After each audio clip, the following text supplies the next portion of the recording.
How you doing, guys? Today I am working on my Magnum 14. In other words, a K321.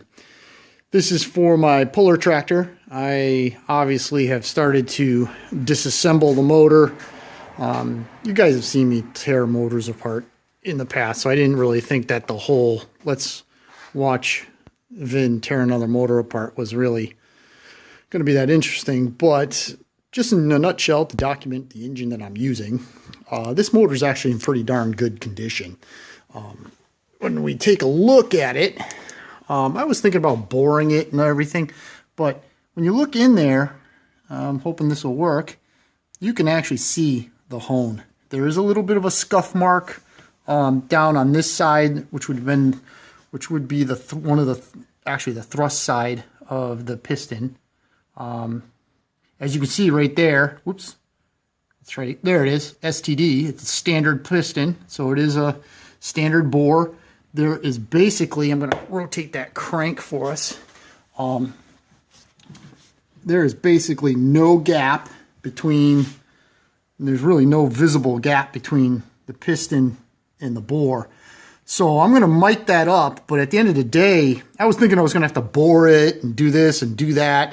I think I'm just going to hone it and re-ring it. I'll get a set of like 3/1000 over rings and end gap them and then stick them in the bore. I do have brand new valves for this motor. Ultimately, I was told this motor had weak compression, but when I did a little measuring on the valve clearance, there was absolutely zero valve clearance on the, where's my finger? There it is, on the intake. So the intake valve just never really closed. It was always just cracked open. And that's the reason why I believe this engine had some weak compression. So the next thing was to swing underneath the engine and take a look inside. And I'm sorry for the bad lighting, but in general, if I pull back, get the light out of the way, this engine's super, super clean. I mean, there's no sludge, there's no nothing. Like I said, I might have said, sorry, this engine was told to me to be rebuilt prior to me getting it, and there's, again, no indication whatsoever that the engine was abused or anything to that effect. I mean, it's freaking clean. Now, I am going to obviously take the piston out, take the rod out, going to mic the journal on the crankshaft. I'm pretty sure I'm going to replace the rod in any event. I'm hoping it's standard. It hasn't been turned. There's no indication that it would have been turned, because I'd like to just get a new rod, new standard rod for it, clean it all up. The other thing too, the balance gears are in this motor. Those will be going bye-byes because we're not going to be running the balance gears, because I am going to run it to probably 4,000 RPM or just a hair under. The other thing I noticed in this motor, which is where it's actually up in there somewhere. Oh, sorry. Anyways, sorry about that. There is a plastic governor gear in there, and I do have a steel governor gear. I'll be swapping that into the motor also, so to make it a little bit more stout. I do have an aftermarket camshaft coming, so that cam is out of here. But overall, I think the bones, the bearing plate was a disaster. The stator bolts, all of them snapped. So it's that. And then these bolts that hold the ignition module in place, or the coil, if you want to call it that, those are frozen, so they're going to snap. It's got one broken bolt in the blower cover stud area, I guess you call it. So the bearing plate to me is junk. So I'm going to just I got another one coming. That's just not acceptable. I'm not going to sit there and try to drill out galled out bolts. You know, they're never going to drill out straight. The only thing that looks pretty bad, which is visually bad, but obviously no evidence of destruction, is the oil pan. And this is why. Holy shit. Talk about a frozen pond. There's so much water in this oil pan that froze.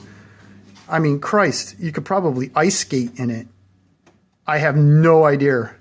I have no idea how all that water got into this oil pan, because there isn't a lick of rust anywhere. I mean, there's a little bit right there. Let me get the light. I'll show you. Right there on the camshaft. There's a little tiny bit of like residue on the camshaft. But look at the inside of the piston. There's not, I mean, not that the piston would rust. It's aluminum. But you can see the pin. The pin is mint. I mean, look at the inside of the block. It's all mint. I mean, you saw the bore. The bore is clean as a whistle. So even though I had all that water in it, now I'm not worried. I'm actually going to go put it in my tub sink down in the basement to thaw out so I can clean it. So there it is. That's the basic motor. Now my next video surrounding the motor, it'll be all field stripped. I'll have the crank and everything out of it. So that way I can start cleaning it, sandblasting it. I'll discuss on whether or not I'm going to bore it. I really don't think I will. I'll talk about if it's a standard rod or not, but overall, hang on. Starter looks good. I tested it. It works. So I'll probably just get a fresh coat of paint. The carburetor is one of the Magnum non-adjustable carburetors. I can't use it, so I'm going to have to get a carb. What else? Oh, it has the Magnum head on it with the spark plug over the exhaust valve, which is what we theoretically want, barring to use an aftermarket head, which I'm not going to. I have two dipstick tubes. There it is. Sorry. So I'll be cleaning up one of them.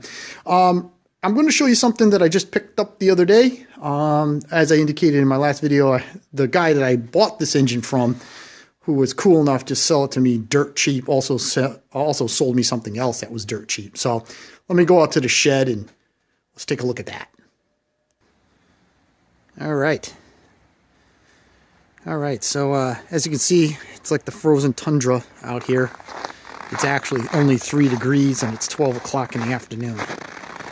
Can't wait to move to Sarasota, Florida, because that's where I am headed. Or actually, that's where my wife and I are headed.